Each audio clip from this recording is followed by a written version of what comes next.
energetic, and fearless are just a few words to describe him. He was a little man in stature, but tough as nails and strong as a bull. He had more than 9 lives and more cuts, bruises, and close calls than anyone can count. He was a man who wore many hats. When it came to the tools of the trade, he was a butcher, a fireman, a painter, an all-around handyman. And he was no stranger to hard work. And he would work from sunup to sundown. You could tell that by looking at his hands. There was no keeping up with him. He was like a machine. I sometimes wondered if he had motor oil running through his veins instead of blood. He enjoyed working in the garden and didn't know how to make a small one. You would think he was supplying a grocery store or a food bank. He would be so proud of himself when he saw the fruits of his labor. He also provided meat for his family because he was an avid deer hunter and squirrel and rabbit hunter. He enjoyed doing that with his family and friends. He was a member of the St. Louis Hunting Club.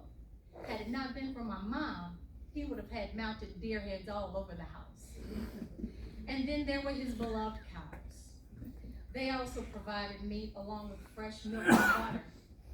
I guess you could say we ate good.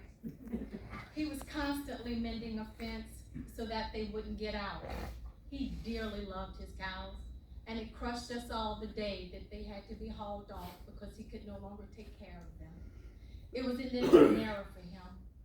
In the 3 short months that he was in Legacy Nursing Home, he became a favorite of many. The staff members loved him, and they all knew about his cows. He would constantly tell them that he needed to go home to feed and give them water. Someone even gave him a set of cow figurines for Christmas. They loved hearing his stories, and he was very entertaining. And lastly, there was the love of his life, Winnie Suarez Roucher, Coca Roucher. She passed away on May 17th, 2021, and his heart was broken, and he missed her dearly. He would always say she was a good cook and a good woman, and she took good care of him. She made sure he knew the Lord by praying and reading the Bible to him every morning and attending Sunday church services. When the roll was called up yonder, he was there. He accepted Jesus as his personal Lord and Savior on October 30th, 1983, at First Baptist with Pastor Steve Coyle.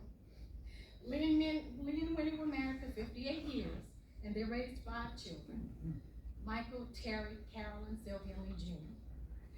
So Dad, your hard work is done. You go rest high